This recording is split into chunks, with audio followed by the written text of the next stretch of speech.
Well, it's week 3, and I have a tater tot in my mouth, and we're going to get right to it. Ron and I are going to have a discussion about what the hell is going on with this NFL season 2024. It's pretty interesting. We will not bore you with asking you to subscribe or like.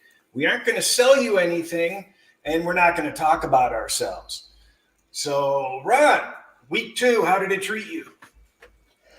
Well, there was good news and bad news. The good news is 5-2, very good. The bad news is the 2 losses were my top 2 plays.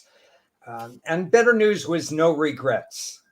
Even on the top 2 plays, I liked the Miami situation. I thought Denver was in a good situation. And I had, with the Denver game, because I bet it early, I had 3.5 points, which I thought was really exciting on my part, but it didn't happen. We could talk about Sean Payton and Bo Nix all we want, but it didn't happen. I'm okay with the size of those 2 plays. Overall, really excited about the focus. 5-2 is one thing, but unfortunately, the top 2 lost. I apologize for that. My actually, this is the dumbest designed power surge protector, because the button is on the front, and I accidentally kicked off the power off of 2 computers, and I don't know what else, but at least this stuff is on. Yeah, you were looking very professional there. How was your week? Sorry, everything's turning back on again. I had another, because I moved, I don't have my habit and my routine set as well as I'd like to have it. So even though I'm very, very happy at my new house, I don't have my routine in, and I'm just kind of out of sync. And so I kind of went slower than usual, made some mistakes, which I didn't like, but I also avoided some, from what I understand, some people took some real beatdowns last week, and I avoided the beatdown. So in that respect, I feel okay. I think some of my reads were pretty good.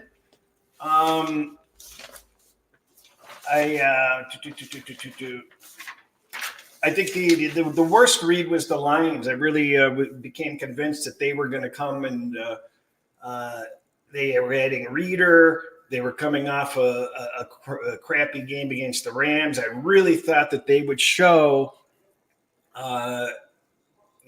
better than they did.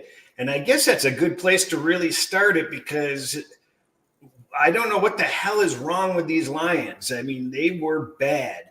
I think that they found a little Achilles heel. I think everybody kind of knew this ahead of time, but Tampa Bay really pressed with the pressure. And under pressure, Goff was either 500 or below 500, threw 2 picks, and had some other egregious stats. He looked awful more than a handful of times. He was missing people by a mile a couple of times, and just poor decisions. And I don't understand what's going on with the play calling. It was very rudimentary. It was predictable. I don't understand why they weren't able to run it up the gut better than they were able to. They got away from the balanced attack again and started throwing the ball. If you're going to expect Goff to win a game for you, throwing the ball 55 times, you're in deep trouble. And Detroit was the team that got in the red zone the most times this last week. And what did they show for it? They lost at home against Tampa Bay. I mean, it was pretty bad. I'm going to make a controversial statement, and I want you to respond to it. Okay? Here's the thing. I understand teams are going for it more, and a lot of smart people are telling you 4th and 4, 4th and goal from the 4, you go for it, this, that, and the other. I'm here to say you have to judge the team you're playing and the situation. Why are you going for it 4th and 4 in the first quarter? Why are you going for it 4th and 4 when you're playing Tampa, a better defense than if you're playing a defense like the Giants or the Washington team or some of the other teams in the league, Indianapolis, Green Bay, when you can show the run and the pass against them? For me, 4th and 4 is dependent on more than just a book that says you go for it or not go for it. I think that was a bad decision, and I first guessed it, and I don't care what the analytics people say. You have to know where you are in the game and who you're playing. You know what? Which 4th and 4 are you referencing? Early in the game when they left points on the table by not scoring on 4th and 4. Yeah, it was okay. I just wanted to be sure. I really had kind of an epiphany that it really requires a lot more thought this year, because I am shocked at the amount of games. And I'm sorry, I'm turning on all my computers again. I'm shocked at how many times these teams are going for it on 4th down, and they're ready to go for it. It's not like a decision. And they're even going through the motions and going through the timeout, which traditionally they would come back and do the field goal. No, they go for it. So there's a hell of a lot of changes going on.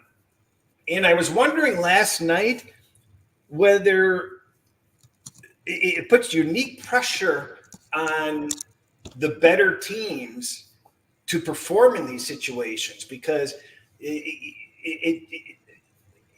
if you're a good team and a bad team is willing to go for it on 4th down when they have options, when they're really going to challenge you, well, then that kind of might play games in your brain going, geez, man, these guys are taking it to us. It adds another psychological dynamic to it between the players and between the coaches, how aggressive these coaches are going to play. But there's a fine line between stupidity like Campbell and aggressiveness. So any thoughts on that? Well, all I could say is partially in this particular game, comments by you and others swayed me to Tampa when the line went to 7.5. Actually closed at 8, but I didn't want to put too much on it. It's so many people. The first thing I do when I hear a lot of people, right or wrong, say this is a good teaser play and stuff, I say, okay, why is it a good teaser play? Because you just need the Lions to win the game. So I understand that aspect. You just need the Lions to win the game.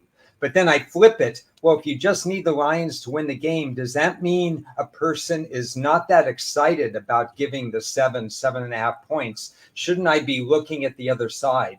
And the metrics and what Tampa did in week 1, and the fact that Tampa, there's nothing going on that causes me disbelief about where I thought Tampa would be at this time of year.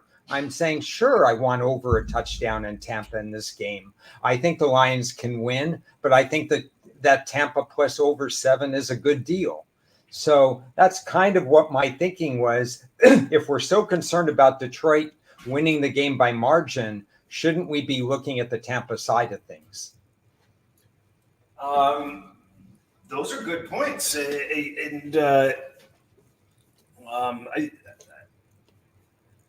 I think the natural thought process is to gravitate toward the favorites and just be happy that your team's going to win. And it's also, I remember back in the day when I just wouldn't tease underdogs. I was just too, nervous about it for whatever reason. And you got to kind of flip that thinking around, because what you think works from teasers doesn't. And, I tweeted out I don't know what you saw, Ron. I know you were busy with your stuff, but I warned people ahead of time, lots of teaser opportunities, but this was not going to be a teaser week. Because we don't know who the favorites. We know who the favorites are in half the games, but we don't know who the middle of the pack teams are going to fall or are going to rise. So we have some false favorites right now. We have some teams. I got to tell you this, coaches are separating themselves right now and how good they are and how bad they are. You're seeing it in Jacksonville. Their coach is riding on a 9-7 season that got them to the Super Bowl because he made some advanced metric decisions that particular year. And then he was fired at Philly and now he's back here. I know he's been dealt a bad hand by their GM, but he hasn't elevated that team. We saw Philadelphia play the opponent instead of the clock at the end of the game. And I'm watching the game with my wife. I was gone for 8 days from home, so I'm glad to be in my home base right now. And I feel really good about that. But I'm watching the game last night and I'm saying the coach doesn't know what he's doing when he's passing at the end of the game, because you're playing the clock at that point. And I never liked Philly's coach to begin with, but I like him even less after that decision. You've got to watch out for coaches. If you have a concern, Chris, about Detroit's coach, because their roster is improving year by year, you got to get somebody with time management. You've got to get somebody with down and distance in your ear and saying, don't do that. Yeah, it's becoming painfully evident that these billion-dollar corporations should spend, 100 or 200 or 300,000 and hire somebody for in-game management only that just, is calm, cool, and collected and has the little charts and has the data and just kind of chimes in.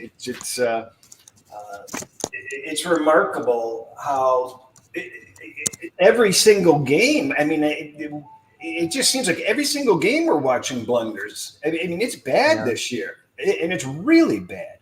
And you're talking about coaches are costing these teams games already, and it's just it's going to happen again, like with Campbell.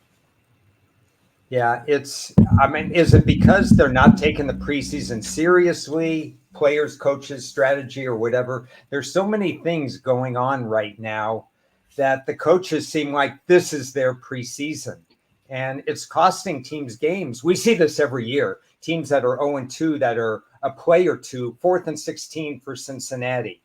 Some weird decision making in a game I didn't watch but read about, the Giants and Washington. I know their kicker was out, but still, there are just things that are happening.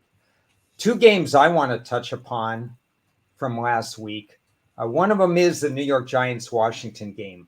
I was adamant about the fact that the New York Giants technically were the right side, but I was also adamant that I never go against those power ratings, and I needed to have at least 3 points. And in my opinion, both of those were true. The Giants blew the game because the Giants, they typically blow the game. Daniel Jones, we know what he is. He should be benched if they had any decent quarterback. But the bottom line is the power ratings matter. So when you do this work in July, August, and stuff like that, I thought I couldn't take Washington, even though they had value. I had to have 3 in the Giants, and I never got it. Yeah, I'm a little disappointed in that game myself. As I mentioned before, it's getting back to teasers. I keep on seeing the same people spewing the same bullshit, and like they don't had the wherewithal to do their own research and collect their own data, and they just parrot what people are telling them. And going through the 3 and the 7 is not every Wong teaser's a winner. Okay, there are legs of Wong teasers that are losers, but I've never heard anybody on any other show say that. I mean, it's common knowledge, but every show, somebody wants to tell you, just go through the 3 and the 7. You can't lose. That's the way to do it. There are plenty of Wong teasers that are losers, and there are plenty of teasers that are not Wongs that are profitable. So I just want that to be said, because it's unfortunately, that's why the reason I brought it up is because with the Giants situation, that's actually a losing teaser, believe it or not, long term. But it won, of course. So so it's not always going to work that way. So, but I was a little disappointed because it is a losing teaser. I didn't want to take it, and it won. And I really, in my head, I knew it was going to cover, and it was a great teaser play, but I held back, and I'm just trying to play it a little bit more cautiously than last year. Trying to live by the adage of it's better to leave a winner on a table than add a loser. So, Just a little perspective there on my teaser mentality there. Fortunately, I did, and this has a point. I did do Denver, which was an extremely highly profitable teaser leg traditionally, with another profitable teaser leg, which nobody will tell you, which was Atlanta last night. So even though that was an odd number, that's a profitable teaser leg every year. So a little bit of good work on that. So sorry for babbling. I just the teaser stuff's getting on my nerves. I'm getting sick and tired of these people that preach about what they know and they don't know shit. So I want to go back to a point that I made, that I had no regrets this past week, and I stand by that. 5-2 is 5-2, even with the 2 losses. But one game I didn't play with no regrets that you deserve a tip of the cap to is that you played Cincinnati, or I assume you played Cincinnati. Yeah. I just couldn't pull the trigger, and in retrospect, I'm still okay with that, because let's say Cincinnati got blown out or something like that. I would have said, why am I playing them? I said all along, they're not functioning the way that I need them to function. But they do match up against KC. Burrow has a certain sort of comfort level there. So that should be taken into account. You took that into account. I was not willing to take that into account because that whole Higgins-Chase situation bothered me. As far as, well, who's he going to throw to, even if Burrow is happy with what he's doing? And the bottom line is Cincinnati could have won 2 different ways. Number one, they could have stopped the 4th and 16. It was an obvious penalty, but they could have stopped that. And number 2, there were 2 wide receivers who ran bad routes that cost Cincinnati points. And that's the product of not having T. Higgins or a healthy Jamar Chase missed so much time in the preseason. So Burrow did his job. But there are a lot of misconnections that cost them the game, because Cincinnati did play well in that game. I'll give them credit. Well, I think the way you chart your college football so profitably is you're tracking the way teams play each other, the way coaches coach, mm-hmm. the way the teams the whole matchup situation.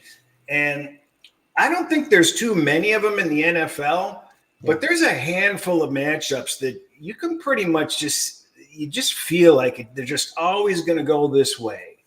And, Cincinnati and Kansas City, when they're healthy, they're going to play within a field goal usually. So unless something goofy happens, the only time they haven't recently was when Burrow was out. Yeah, no, it was a good call. I maybe I could have pulled the trigger week 4, but that's okay. Not second guessing that. Shall we spend 60 minutes on John Harbaugh in Baltimore? Because this is a broken record. I mean, well, I've already named the Baltimore-Dallas game the Who the Fudge Are You Bowl, because it's pretty hard to tell who the fudge these people are. It's incredulous. It's just high expectations, and they lay that on us. I mean, we kind of half expected the Baltimore because the Raiders are coming off an ugly game. They have a tendency, although last year they didn't seem to do it, but they come out to that East Coast and they surprise teams. I warned a few people. I said, be careful. The Raiders are going to show up, and they have a way of surprising. Yeah. Yeah. I mean, they cost a lot of people, I'm sure, in Survivor and teases and stuff like that. But it's just this fourth quarter is again and again and again. Harbaugh has this team. There's no excuse because their GM has built this team just the right way. This isn't a situation like Jacksonville or New Orleans or other teams that do not restock the roster. Baltimore's roster is stocked. They just can't close teams out in the fourth quarter. And we've seen that for a minimum of 4 years. But I think it's been longer because I've been talking about it for 8 years. Question for panel. We learned after 2 weeks that Bucs, Saints, Vikings are better than expected. What are some teams that are on the decline? Yeah, I don't have all my thoughts together because I'm running about a day and a half behind, but they're certainly Bucs, Saints, Vikings. I think the Jaguars look like they have problems, in my opinion. Yeah, I don't know about the Vikings yet because I don't think Sam Darnold will show enough accuracy to win consistently. He's at 60%. There's nothing terribly wrong with 60%, but it's actually below the NFL norm for starting quarterbacks. So you're never going to see Darnold in the top group of that. Flores has gotten away with a lot of things. He has 11 sacks, his Minnesota team, the first 2 weeks. But that's a do or die situation because I think the really good quarterbacks are going to take advantage of that. Now, you can argue that San Francisco had a really good quarterback and they didn't take advantage of it. But you're looking at San Francisco and the Rams. Those teams are infirmaries right now with how many injuries they have. And the other factor there is San Francisco was at a schedule disadvantage, the first of many this year that San Francisco will have, playing that Monday night game and then playing on the road the very next Sunday morning, in fact. So these guys are down on the Bears. Are you down on the Bears, Ron? I think the Bears have been relatively lucky. They showed some spunk. We're learning that their quarterback is a work in progress. I think they have too good a defense to be totally down on the Bears. I'm kind of neutral on the Bears. I think I'm seeing what I thought we'd see. They're going to play a lot of close games. I don't think they're 32 coaches. I would say their coach is like 20th best. So I worry about their head coach. Yeah, I'm both Ron and I are holding Chicago Bear unders for the season, right? That is correct. I'm not, I don't feel secure with that yet. I think the Bears are showing enough signs of life. You have to be patient with Caleb. They're in his grill immediately all the time. I mean, I could not believe the highlight I saw. You got this huge Chicago Bears offensive lineman, and he just stands there and lets the other guy go completely around him. I don't believe he even touched him, even brushed him with the sleeve or anything, and just pummels Caleb. And it's incredulous. They once they get those little bugs worked out and they get those people on the unemployment line and they pull people off the street, they can do a better job. Things will be better for them. Yeah, this is where Ron, the GM, and the Chicago GM have been at odds for years. They said publicly they're very satisfied with what they've done with the offensive line. I've said publicly that they drafted 5 or 6 offensive linemen in the last 2-3 years, and 3 of them were not ready for NFL and are unrated. And those players make rosters and contribute 10% of the time, according to my 35-year study of this or whatever. So I had a big difference with I like the focus that the Bears had. I just didn't like who they selected. And I don't like their offensive line.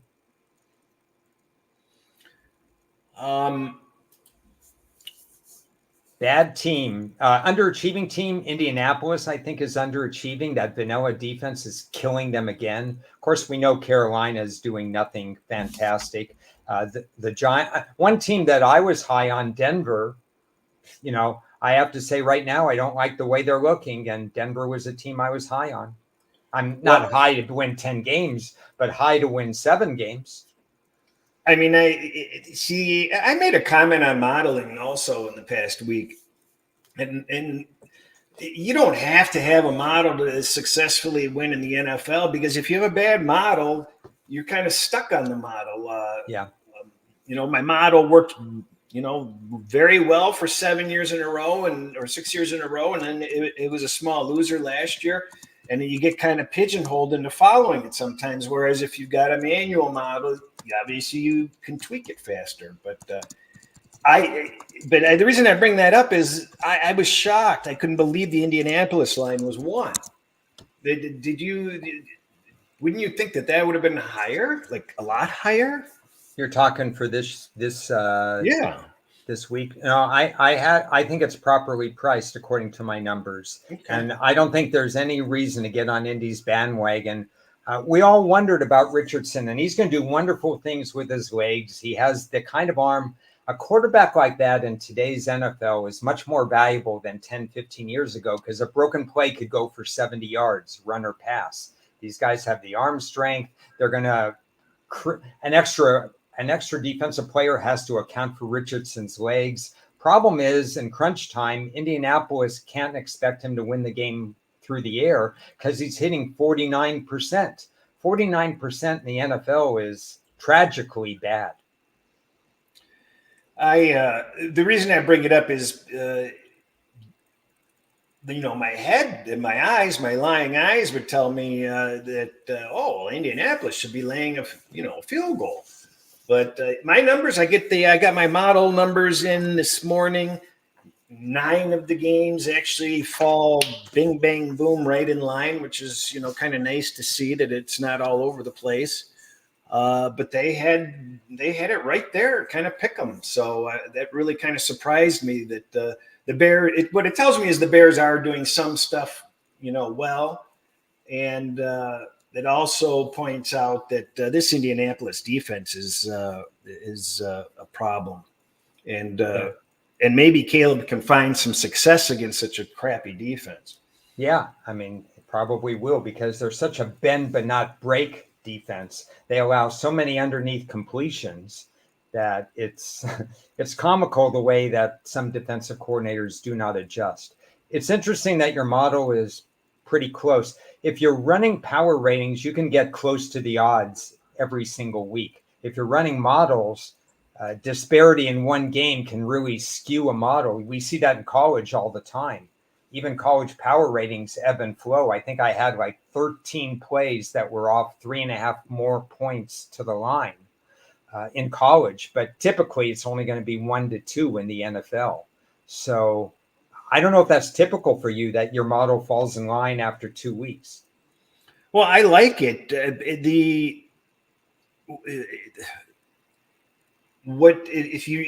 There's no way you're ever going to be ahead of the market or pull a rabbit out of your hat if you're manually adjusting numbers, because everything is visible. Everything's going to be what you saw. Everything's going to be it's going to be doubtful you're going to pull certain stats that are going to all of a sudden be an epiphany to why this team is worse or better than it is. But with a model, every single year, without question, there are teams much better or much worse than what I would have manually positioned them in. And a lot of people send me their manual ratings, and I'm like thinking to myself, how the hell, this team is not anywhere close to there. And so I find it interesting what the perceptions are versus what they're not seeing that I'm seeing. So somewhere in between is a happy harmony, I know. Point out the question by a very good question by City by the Bay, which talks about pace of play. I don't know if your model takes into account pace of play. I don't. It's one of the stats that maybe if I did totals more, pace of play is incredibly important for totals. And I'm not much on totals. I might have 1 or 2 per week at most. I use pace of play only to dictate where I think there might be a matchup advantage or disadvantage when I go through a team's offensive line versus defensive line and so on.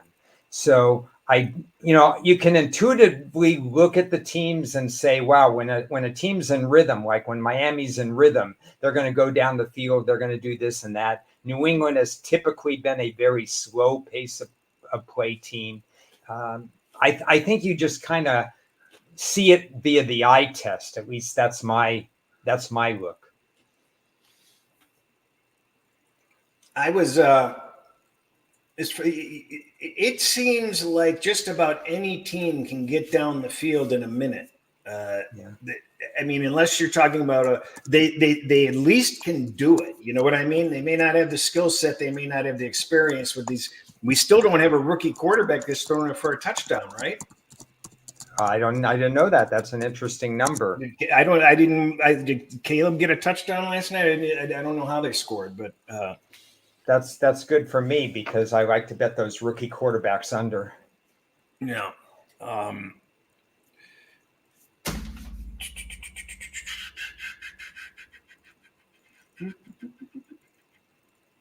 Just gave something to back test pace of play. Good. Yeah. Yeah. It's always good to test things out. You know, they say in scientific experiments, you could run 10 experiments and 9 of them don't work. But the 10th one could be really valuable. So you just keep running them until something works. I don't think Nick's has a touchdown pass. So we all know that Colin Cowherd is the most brilliant person to evaluate the NFL. Every time I mention his name, I get eggs thrown at me. But I do like some of the stuff that he has to say. And the reason I'm bringing it up today is because I almost spit up whatever was in my mouth when he had the number 3 team on his hierarchy chart. Who do you think his number 3 team is? Well, I'll have to go out on a limb if he says New Orleans. No, I could deal with that one. The Chargers, he put it number 3. I'm like, what? Chargers number 3. Well, I have them number 1 with a bullet. Okay. Oh, just kidding. You know, right now there's no dominant team in the NFL. Even KC has done what you and I have said for years. They find ways to win, but they generally don't win by margin. We've seen that year after year after year. So they have my highest power rating, but it's not something that's wow. They're world beaters. They're not right now. There's no team that's distinguished themselves at the top after 2 weeks. Yeah, well, especially the Panthers have played who? The Chargers have played the Panthers and the Raiders at home. And yeah, their stats are okay, but they have zero offense. I guess they have some offense, but I just find it incredulous. I'm pointing it out because it's like an overreaction, in my opinion. It is an overreaction, and you'll know it more than most because how many teams did Jim Harbaugh beat at Michigan that he was supposed to beat? Every single one of them. And so he knows how to design a game plan as vanilla as it needs to be to beat the teams he's supposed to beat. Michigan never lost to a team that was supposedly weaker than them. You know, it seems a lot about coaching is just being able to command the respect of the players enough where they will actually focus for a whole game. Does that make any sense? Well, it doesn't. Take Seattle as an example. And, you know, it's a tough transition going from players coach Pete Carroll to this hotshot coach, but they've won 2 games and winning gets contagious. I don't know about you. I'm not sold on Seattle yet, but I'm sold on their attitude. Well, last thing on the Chargers, Herbert got hurt again. They're dinged up. So I still wouldn't have paid that guy $50 million when they did. They paid him really early. I don't know. Would you have paid that money? At the time they did, no. Considering the recent contracts, absolutely. Because I like him as a leader. He may be a quiet leader, but he's a completely team-oriented player. He's going to work within the playbook. It's going to be a different playbook this year. Unless forced to, they're not going to be throwing 35, 40 times a game like in the past. And, you know, he has a wide receiver core that's a clear work in progress. Quentin Johnson is getting indoctrinated into the system. They have Ladd McConkey. They're throwing to their tight ends more than they have in the past. And that's the way Harbaugh wants to work it. It's a very team-oriented approach. And I think Herbert is going to do enough that in crunch time, he's accurate enough. He's had NFL accuracy that I like him. I think he's gotten a little bit of a raw deal. Great quarterbacks have not won Super Bowls like Dan Marino because it's a function of the whole team. Archie Manning was on a bad team. He would have been a great quarterback. There's so many over time that a quarterback is just one position on the team, and you have to have an offensive line, you have to have a defensive line, you have to have a secondary, you have to have a cap manager that understands how to pay players at each position so you don't have a dreaded weakness. I'm leaving this comment up because City by the Bay brings up the Raiders might be a trap this week. Backup quarterbacks historically do well for a start, which I agree with. But the reason I want to address that is let's take a look at Green Bay. What do you do after the last game? Yeah. So glad you brought up Green Bay because we had this conversation.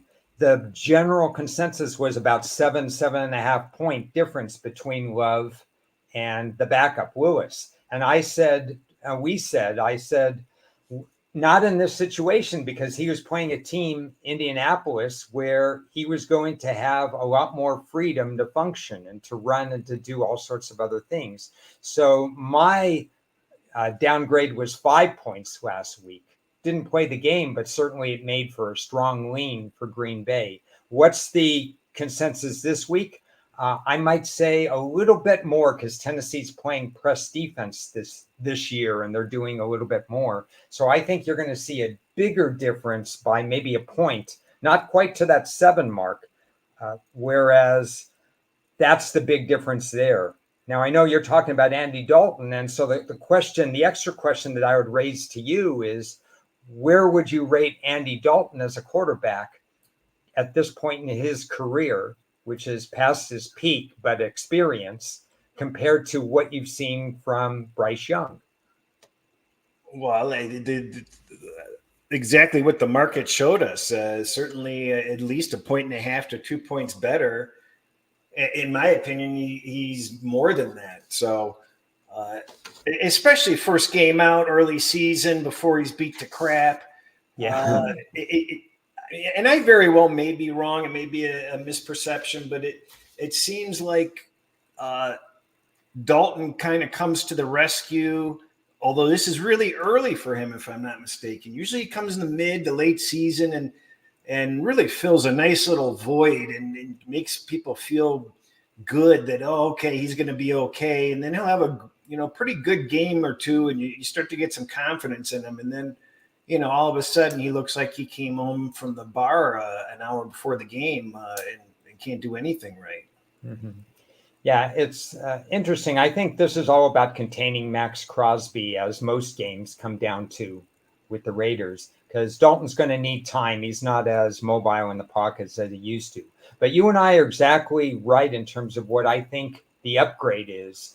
1.5 to 2 points is what I wrote down for Andy Dalton initially for this particular game. And so based on that, if I upgrade him that much, I can sort of get to that line where we are, about 5.5 right now. I still have to do my own matchup indicators. I've just been home overnight, and I'm going to be home for a few days. So I'm going to get to my matchup indicators probably tomorrow night. There is an indicator that does favor Las Vegas in this game. So I have a feeling it's going to be stay away from me. But I like Andy Dalton in the spot. So it's a tough situation for me right now initially. I'm just spurting out my feelings right now without any concrete evidence. I have a note here that he's 4-0 against the Raiders. Shouldn't he? I don't know over what time period that would be, because when he played for the Bengals way back then, he would have thought he played the Raiders more than 4 times. Yeah, you never know with the matchups. They have to align in terms of the standings. But I think it's the right stat. Andy Dalton, first 5 years with the Bengals, they made the playoffs or they had a winning record all 5 years. I'd have to look it up and verify that. But this was a bad Cincinnati team before he came into the league. So I think he's had some undervalued in his career, but now we're at the tail end of his career now. It might look more Joe Burrow-like moving forward, where there's some plays that he makes that Bryce Young just can't make. And then there are those interceptions that might happen because he thinks he could still do it at the level he did 5 years ago. So that's what my initial thought might be. You're going to get some good and bad. Well, I think you can agree. As elderly people, we can kind of relate to him a little bit.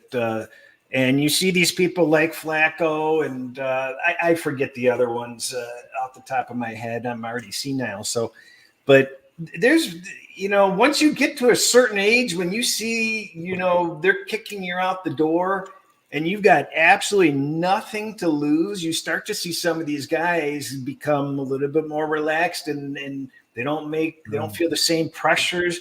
They don't give a crap if they fail miserably. They've done it long enough. So sometimes they come out smelling like a rose, and you get some pretty impressive performances out of it. So I think you have to be optimistic with the people that have the working knowledge, that have been on the bench or on the field for so long. I think it can really translate well to the field and be helpful. I mean, even a guy, Teddy Bridgewater was very helpful as a backup quarterback. They hated to see him go. So you get a lot of teams in that situation. Yeah, I'm happy for Dalton, and I think he can contribute. There are going to be teams and matchups that he's going to be at a disadvantage, but this may not be one of them. The Minshew situation is kind of hilarious when you really think about it. That's what Minshew's going to be. He's going to win these games, and then he's going to throw 3 interceptions, and you're going to say, can't they find a better quarterback? And I remember Dalton was with Dallas, and he was doing, not as well as we wanted him to, but he wasn't miserable. And I think they had to go to that one guy from Northeast South Dakota University of the Blind. Remember when he had to come in because Dalton was out after Prescott was out. So, but he was okay. Yeah, Dallas offensive line was more in its prime then. It's going to be interesting with Carolina's offensive line because their whole team is a work in progress. Cooper Rush.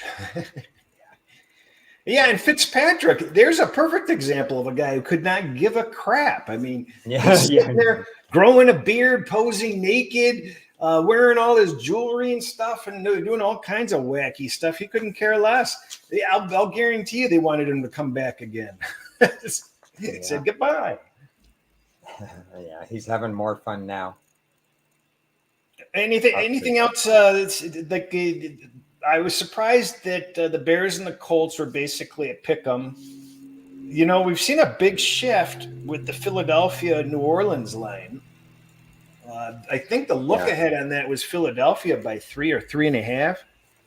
And I'm curious whether you feel New Orleans has earned enough respect to be laying 2.5, 3, or are people waiting for big limits to pounce on that Philadelphia +3 and bring that closer to pick? Yeah, my answer is simple. If Philly makes the first down at the end of the game, what do you think the line would have been in this game? They'd be favored. Yeah, they would have been, in my opinion, probably pick 'em the way New Orleans is playing, but certainly not an underdog by 3 points. So this is an overreaction, and 3.5 would be a power play. If this game goes, I mean, I may take it at 3, but 3.5 seems to be the odds that, and I didn't get all the way through this slate in setting my odds, seems to be the odds that are the most off. Although I was high, I thought Cleveland would be higher than 6, to be honest, against the New York Giants. Just via public perception alone, I thought Cleveland would be higher than 6 against the New York Giants. Oh, I don't know. That seemed about right to me. Yeah. I mean, it's not to say that I was trusting Cleveland. I just was surprised that the line was not 7, because I don't know who goes to the window and says, wow, the Giants are my favorite team now. They're going to do this, that, and the other. They just can't be taking any public money. I don't know. Maybe you know what it is? It's kind of funny. You get sticker shock when you look at. I don't look at the advanced lines too much. I mean, I might glance at them, but whenever it's within the week and they're available to bet, and you can pull the trigger, you always sort of get the sticker shock, no matter what, because your brain is computing all these different. As you just mentioned, what happens if they had done this? What happens if they had done that? Do they really deserve to, be penalized this much? Or, New Orleans obviously is overinflated. But you can only sometimes you can't overinflate a team fast enough because a team can be that good. I don't think New Orleans is going to fit into that category.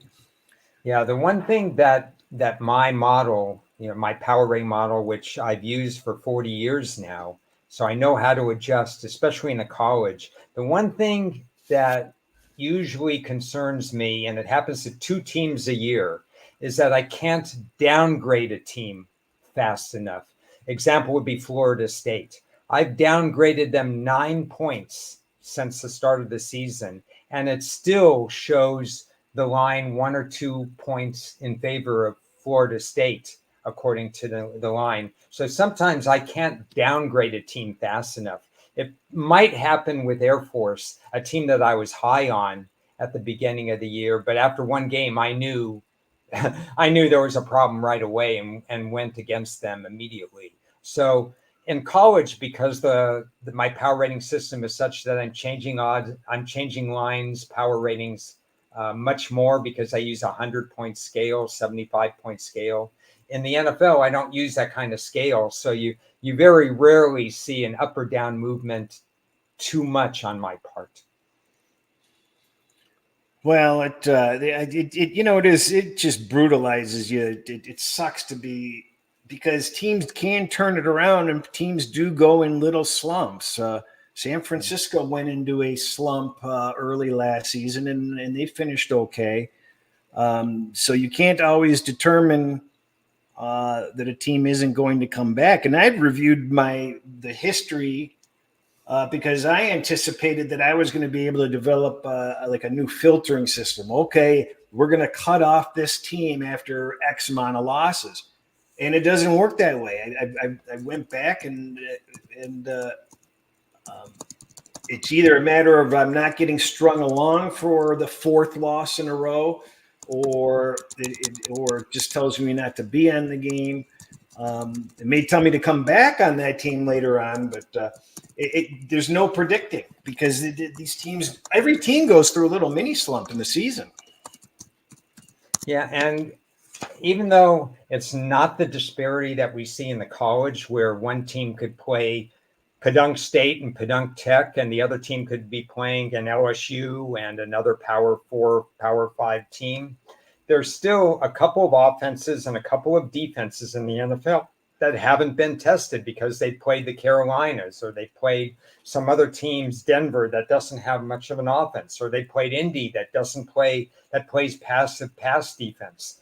So I'm in the process this week and next week of really ascertaining that before we get to the end of the first quartile, the first 4 weeks. I've got to see where the schedule disparity is, because I don't want to read too much into early stats if they've been accomplished against teams that you'd say, well, wait a second, it shouldn't have happened that way. And I do have an example or two. Maybe I can find one to share. For example, the Chargers. We talked about the Chargers. They're looking great. Their system is working. Their pass defense percentage is still higher than expected, considering the opponents that they faced. So I'm not convinced that the sharper quarterbacks that they face moving forward aren't going to have their way against the Chargers defense, because so far, in reality, I think their pass defense has underachieved, even though the rest of their team has overachieved. Yeah, I was just looking for that data myself. It is one of my.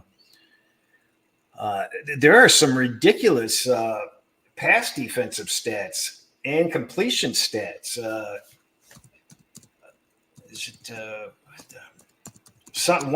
it Minshew that's like still at 75% for the year, or is it somebody else? He's up there. There's 3 or 4 of them like that. I mean, and then I think he's. I don't have my notes handy, but I think he's the only. Is he thrown for 250 yards twice, both games? Don't have that in front of me. I'll trust you on that. Yeah. Oh well, Carr's over 75% too. You know what? I just think, people have been reaching out to me about the Saints. I had to go through all my accounts and write down all my baseball futures last night because I lost my sheet in the move. Actually, I lost it before the move, but I did notice I do have a Saints plus 425 ticket. I did think that my belief was that they have always been fundamentally sound on defense. And I thought that it was a great situation for Carr to thrive in.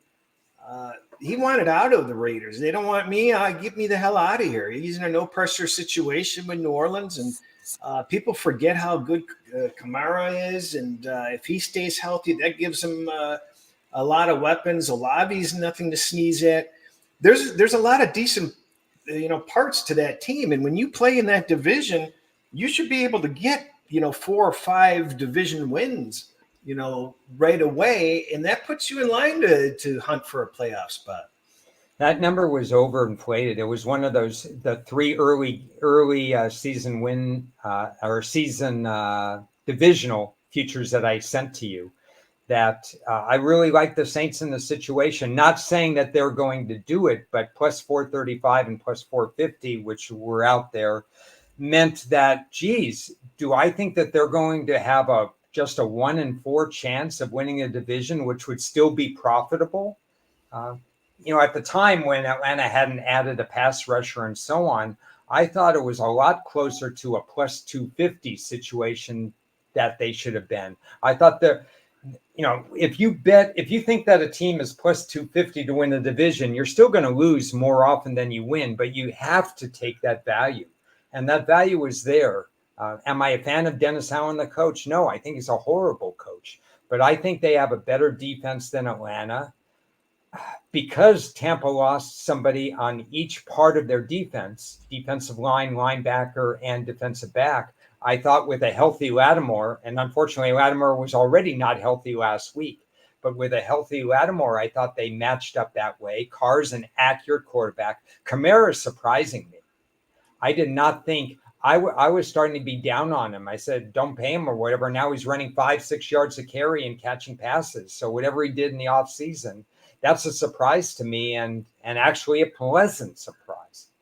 So I do want to show this comedy. Somebody was asking about Derek Carr MVP. I tried to just bet him, $20, and I don't know whether this comes through or not, but they let me have a whole $3. Wow. $3 to win $903. So I'm rooting for Carr. $3 to win $903. What else? Let's just.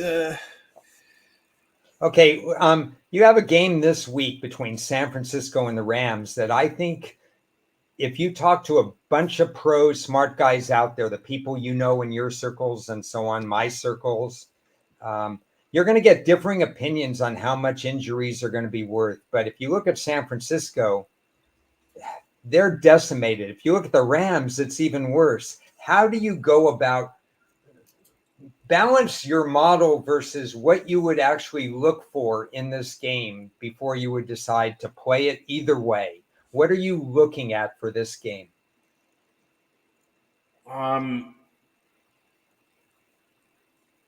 Well, that's a good question because I was trying to determine where I was going to come out on that. And yeah, I think it's a good talking point, not only between us, but for our audience. And thanks to everybody who's watching this or listening to this. But this is a hard way to determine how you want to approach handicapping a game with such different rosters than what we thought we'd have 2 weeks ago. Yeah, it's you've got the number 1 and number 2 receivers out for the Rams. You only have 2 of the starters on the offensive line ready to go. You might pick up more, but you're going to get one back from suspension this week. Yeah. So obviously the Rams have some huge problems, and then McCaffrey they look pretty average last week. We talked about it. It's obviously a letdown spot, short week. Minnesota, San Francisco always play these games. So that was entirely expected. Yes, correct. The fact that they lost by more than one score was a little unexpected. But Now 22-17, it was only 5. Did they lose by 5? Yeah. But they were outplayed by more than 5, to be honest. Well, Darnold had didn't he have a couple of turnovers? He had a key turnover in the red zone Yeah. that cost them. Minnesota outplayed them by more than 5 points, in my opinion. No, it seemed like that. They were moving the ball up and down the field, and but it's hard enough without McCaffrey. Now you don't have Samuel in there. That kind of makes him, a lot more one-dimensional, so to speak. It just seems like both of these teams would want to run clock. I mean, wouldn't they? Yeah, the Ram running back Williams and the Rams and McVay, they're not afraid to run their lead back 20 plus times. But so far, and this is a function of what you started off with, their offensive line worries. He's running something like 3 yards a carry, if I remember. He has like 73 yards or something. It's very low. They would love to pound the ball against San Francisco, who's showing some unusual tendencies not to defend the run well, and they're usually a top 5 run deep team. Usually you have to pass to win against San Francisco. But I agree with you. I think the Rams are going to try to pound it and see if it works. Yeah, how the hell does this carrying only have 2.7 yards per carry? Yeah, and this is surprising to me because that's been a hidden gem for the Rams to run this guy who's kind of undervalued in the league, and you forget about him, and then you push it out to Puka and then to Kupp, and neither one are there right now, and Higbee is still on IR. So you're going to have to rely on him. And normally that's not a good thing against San Francisco. But San Francisco's been a little vulnerable the first 2 weeks. So it's something to watch about San Francisco. I mean, these teams are so beat up. I'm struggling with how I'm going to do the matchup analysis for this game. Yeah, I understand. I was thinking that when I heard a discussion on the Patriots game. I mean, the Patriots are already a mess. One of the things I hate about these football seasons is trying to factor in all these injuries and waiting for us to find out who's in, who's out. And you never really know how injured these people are.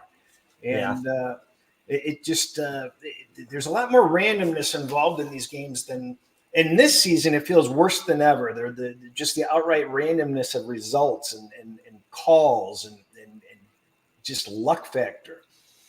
Yeah, I'm not blaming it on refs. I never tend to blame things on refs. The randomness is really because these coaches haven't learned how to use August to their, to perfection or whatever you want to say.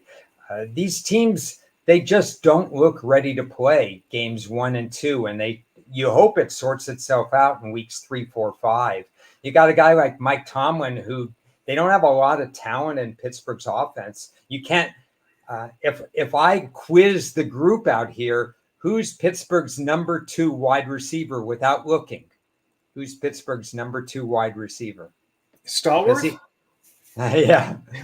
Swan and Stallworth. I will tell you this, their number 2 wide receiver has 3 catches for 15 yards this year. It's Van Jefferson. And he is a low-level number 3 wide receiver in the NFL at best. So we've got a problem with Pittsburgh. They have quarterbacks who aren't that accurate. Fields has certainly good mobility, and he can throw the deep ball. They have 1 wide receiver they throw to. They have a very reliable Pittsburgh born and raised blue-collar tight end that they like. They've always had that blue-collar tight end. And they have a offensive line that's blue-collar as well with a couple of rookies playing. And they're not going to be a high-scoring team by any means. They don't even like throwing over the middle. Yet Pittsburgh is 2-0 because at least they play fundamentally sound football. Other teams are not playing fundamentally sound. Well, that's what I wanted to do. I wanted to see the new divisional odds because I believe that both 0-2 teams have better odds than the 2-0 Steelers in that division. That would make sense. I haven't looked at that. It's something we usually look at after week 3, 4 and stuff. But even in week 2 is a very low sample size. But boy, Baltimore 0-2, Cincy 0-2. Let's see here. Yeah.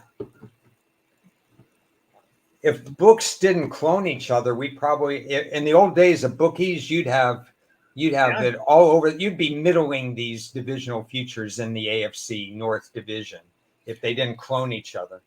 The circle line, Ravens are the favorite at plus 204, Bengals plus 220, and then the Steelers plus 275. Yeah, isn't that interesting? Huh? Of course, the Steelers are their schedule's gonna ramp up like crazy after week 10. But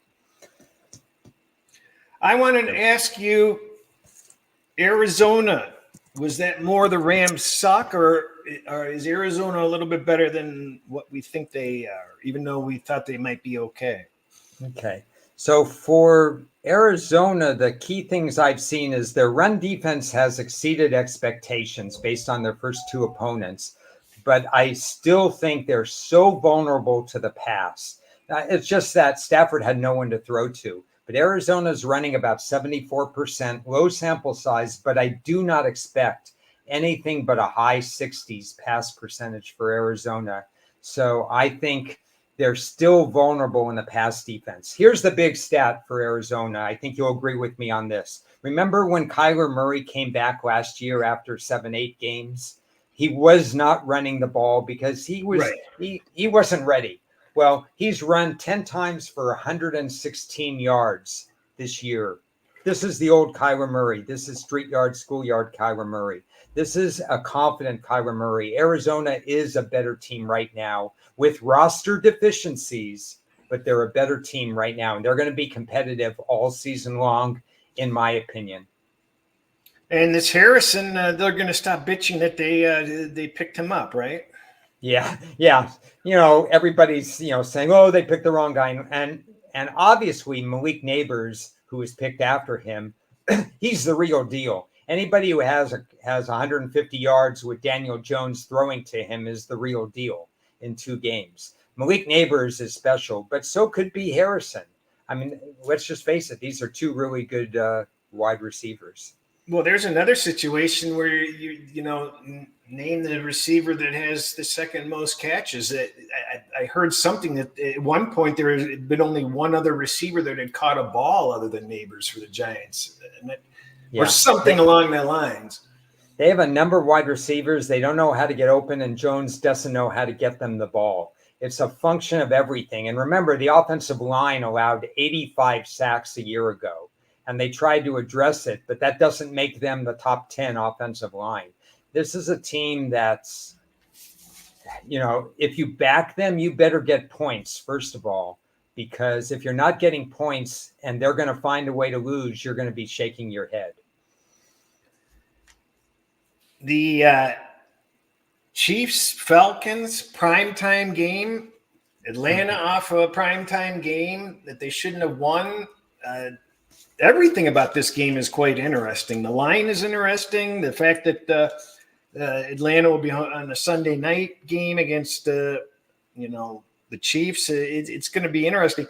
And there's a lot of talk that Mahomes' stats are getting worse and worse. This was probably his worst played game this past week, other than when he was injured or something like that. His target depth is even lower. They're turning him into an Adam Smith or Alex Smith, year by year, which is fine as long as they keep on winning. But it's just a constantly evolving team that you have to take notes of how they, as you point out, they win differently depending on what they need to do. And Atlanta, you'd think that they got some confidence. We know that Cousins is he looked like his old self almost. And they've got a little bit of a running game. They should have some confidence. It's going to be one of those pack the stadium type games. I think it would be an interesting Sunday night game. This is what I said after the game, and it was confirmed by Cousins and I think one other person in the organization afterwards. It's just their season changed when Philadelphia dropped that pass because we didn't know that Cousins could be his old Cousins for 7.5 quarters, longer than that, but forced down 6 with a lot of extra time, a minute 40 or whatever it was, a minute 38. he began to do the things that we know Cousins can do by rote, that muscle memory, that everything that came about, the way he was leading wide receivers, the way he was moving the team down the field. That confidence boost was so important for him that now the Achilles is in the rearview mirror. If he doesn't have that drive, there are still doubts in his mind and doubts in Atlanta's mind that they can win that game.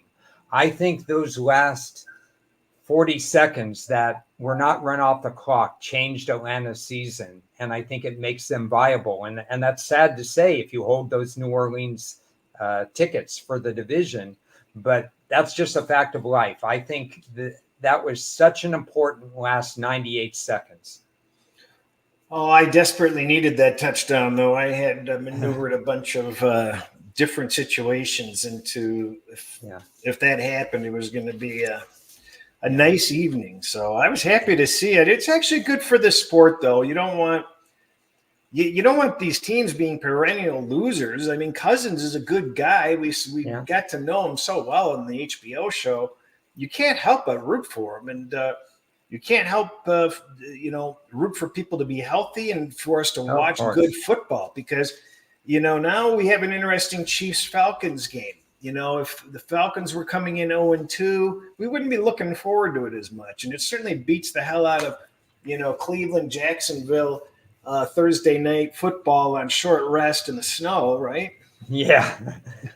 Yeah. What would have been the most interesting game to me this coming week would have been San Francisco and the Rams, but it's now the infirmary game. Yeah. So if I look at what would be the most interesting game, not necessarily from a gambling standpoint, but from a watchability standpoint, it kind of shifts to Kansas City, Atlanta, because it's a kind of a weird card otherwise in terms of who's playing who. So, you got a Philly team that I just don't like their body language and chemistry right now against the Saints. That's not as compelling to me. It may just be that Kansas City, Atlanta is the most watchable game for the average, somebody wants to see some interesting scheme development. Well, I think those 4 games in a row and look pretty interesting. The Lions Cardinals has the makings of could be a barn burner, and you can't help but be interested in the Ravens and the Cowboys. I mean, the explosiveness on both sides of the ball there. I don't know what it is. I've been such a Baltimore fan over the last several years, and I've always kind of liked Dallas. I like to see Dallas do well, but I've never cared so little about each of these teams in years. I don't know what it is. It's I just don't think that either of those teams has the it factor, so to speak. They're kind of taking up space and mental energy of making us think that they're better than they are when they're not. Well, we've got some coaching issues on both teams, so we have to watch that. And it's a shame because there's quite a bit of talent on those teams, some star talent on those teams. But that gets back to the point. There's really no dominant team right now in the NFL. We have a couple of duds. The Giants look like a dud. Carolina, by far my lowest power rating right now. Although, again, it's circled because I'm up at 1.5, 2 points with Andy Dalton, so they're back. I mean, they were flying so low if they started Bryce Young a third week. That would have been a problem. Max Crosby, I would have taken the over on sacks against Bryce Young. Yeah. What can we agree that Houston? There's something there's something they lacked in each of their first 2 games that we kind of expected better from them, as the way those games lined up throughout the course of the game. They ended up in worse position by the end of the game than what we would have expected them to be in. Yeah, I have 3 points to make, so thanks for bringing up Houston. This is good. The real good thing is that we're underrating Nico Collins. Nobody's talking about Nico Collins. 14 catches, 252 yards so far this season. If defenses underrate him, he's just going to keep getting his yards and his points. So that's a really big weapon for a team that adds Diggs, and he's like the second or third receiver because you got Nico Collins running free. These other teams, we can't name the number 2 receiver. And on Houston, we're naming 3 wide receivers. They've faced 2 very raw quarterbacks, Chris, so far. Indianapolis, Richardson, 6 starts, under 50% completion, and then Caleb Williams. So in my opinion, we need more data points before we can anoint. So that's to your point. We don't know that Houston's really fixed its pass defense, and I suggest they haven't fixed their pass defense. But I will say this, D'Amico Ryans in 1 year and 2 games is already a top-of-the-line coach. I really like the way he handles himself. He's put himself front and center in terms of his decision-making above most of the coaches in the NFL.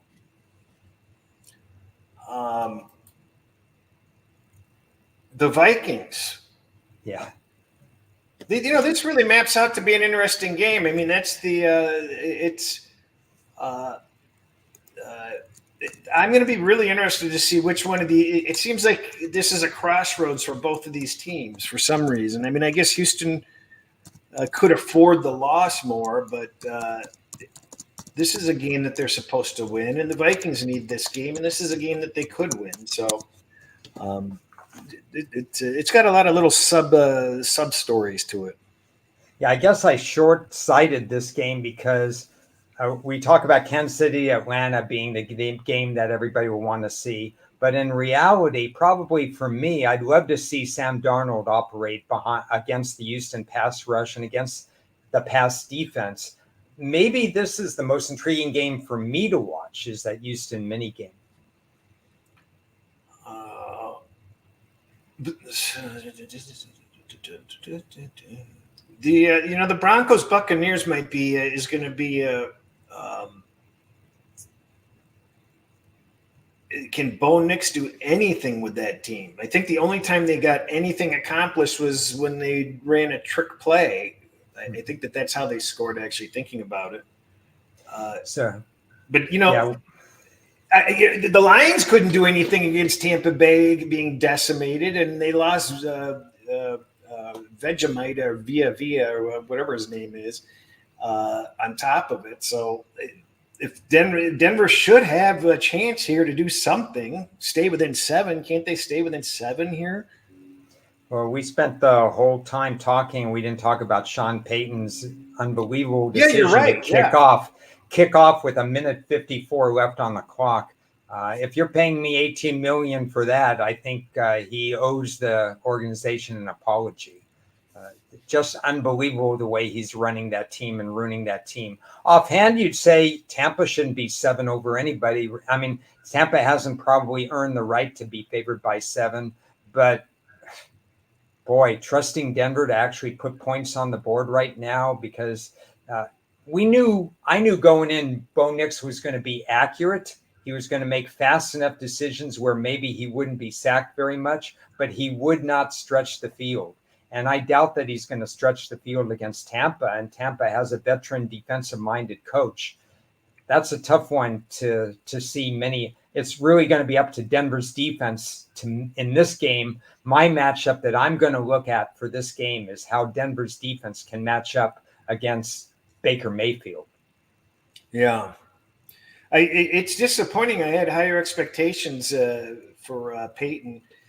And it just goes to show, I think Cowler did the right thing and Gruden did the right thing for a long time, is once you get out and you get that reputation, just stay out. I mean, the odds are that you're going to come back and ruin your reputation, as far as I'm concerned, as a head coach. So, one other thing I want to touch upon, and that's we're going to lose Tua for a large chunk of the season. So how does that affect Miami? All the slant patterns that I love to Waddle and to Tyreek Hill, where Tua leads them to a certain spot and then nobody could catch Hill.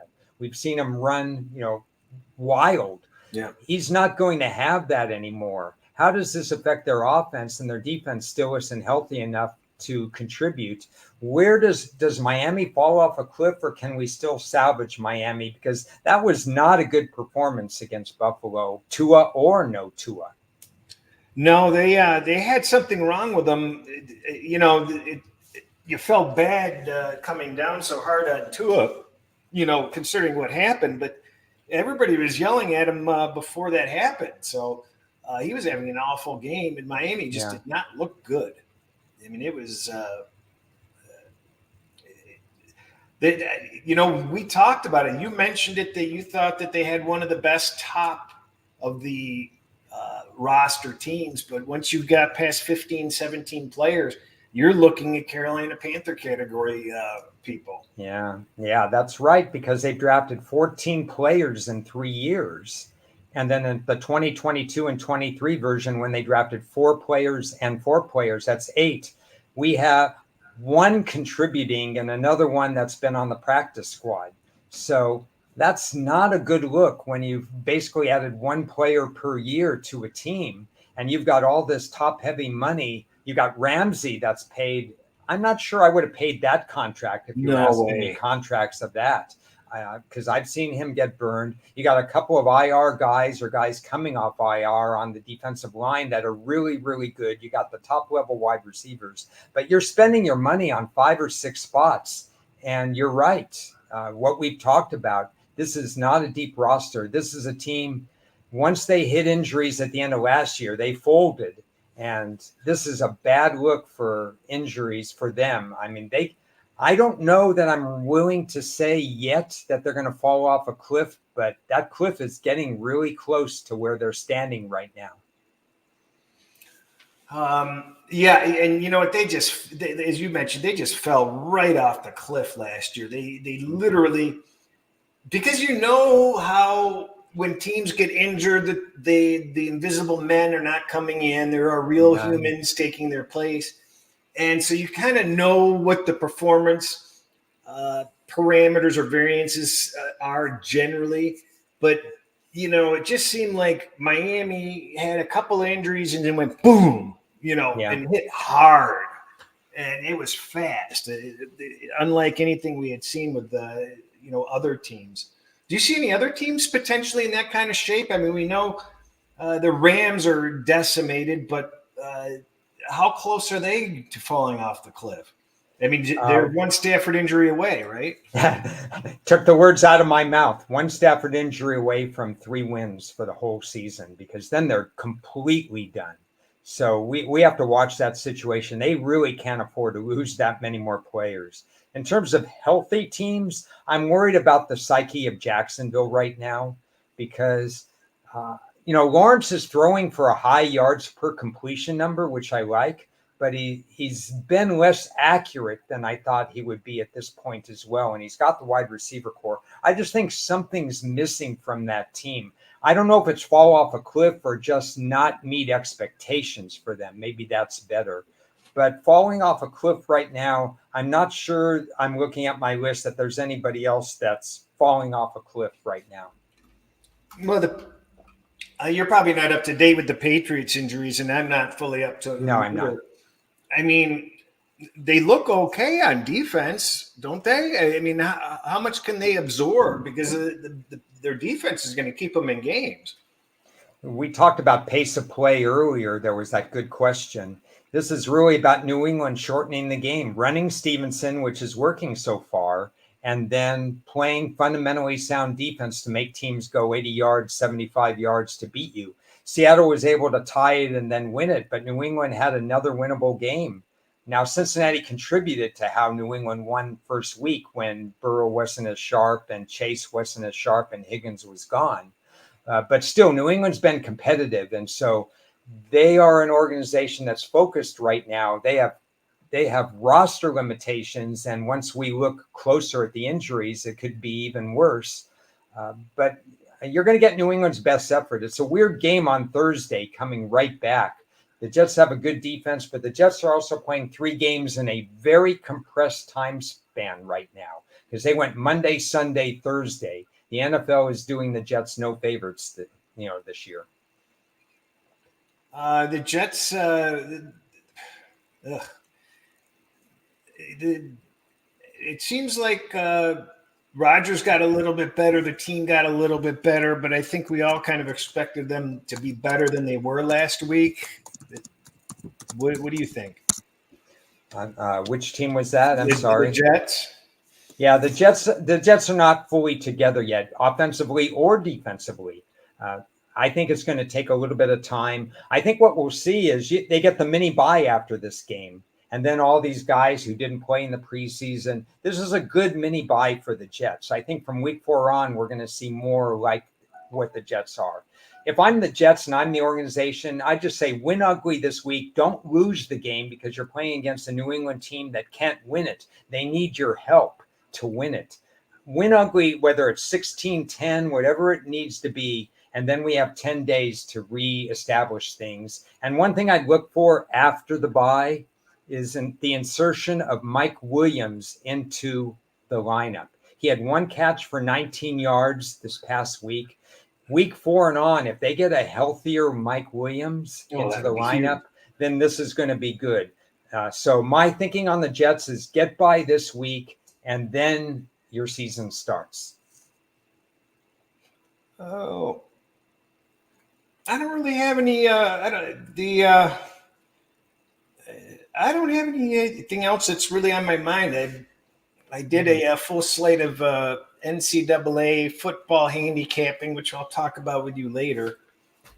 My numbers are all over the place there. You haven't done your college football work yet. No, right? I've got work to do. I'll be ready tomorrow, but I will. We'll talk on Thursday with Ted about the New England Jet game and maybe kind of model what we're looking for out of the trenches and so on. And I'm going to be asking Ted for a couple of sound bites. Maybe I think you did last week as well. If we can get some sound bites, I think they'll be highly interesting. I think in terms of what we look at for the Thursday show. Just want to respond. Last week, the line wasn't 2.5; it was like 1.5. So it was below the 2, and it didn't have anything to do with their team's good or bad. It just has to do with where the number's sitting. I guess that's all. That's all I got. I mean, we'll be back on Thursday. I've got the Bet US show tomorrow at this time. You and I and Ted will be back on Thursday. What else you got going, Ron? I'll be back talking college and NFL with Jeff Dawson on East Coast. Maybe write an article, maybe not this week. Otherwise, I really appreciate the questions and comments and everybody coming in now and later on. We love the viewership because a couple of really great questions, and that helps us out. Yeah, it's. I'd like to comment just because I couldn't sleep last night, and I'm scrolling. I got down the YouTube rabbit hole of sports betting suggestions, and I'm just shocked at the cookie cutter formula of pumping out picks as fast as you can, and just where the focus is, and it really makes me feel good that what we do is we just have a conversation. We don't have any idea where it's going.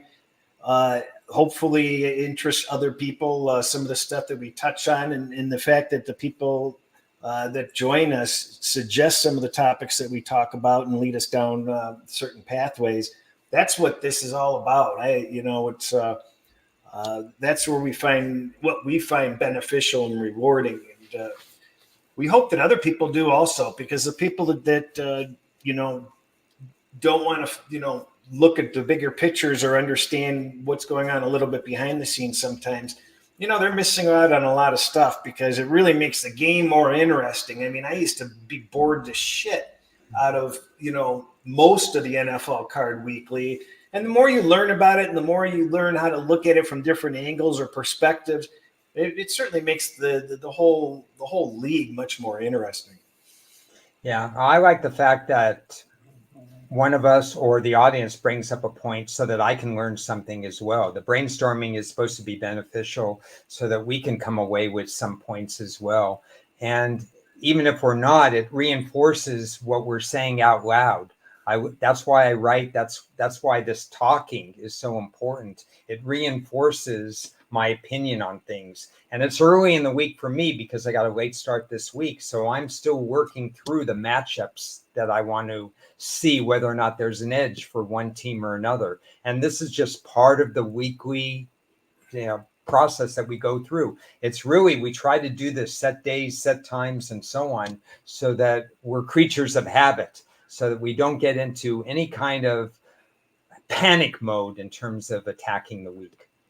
It's funny you end that, and I'll one up you. We're ending it with how it started. I mentioned that you're mentioning the habit and routine. That's where I started off the show. I'm a little bit out of sync, and it's not good for me. And it may sound silly, but for what we do, it's important to have as much routine as possible. So it feels comfortable and it's beneficial.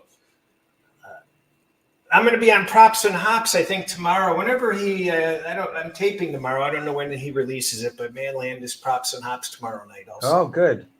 You better have a beer in hand. No beer. Beer loud, dark. Oh, I do that one. All right. Cheers, everybody. Hope to see you Thursday. Good luck. Catch you later.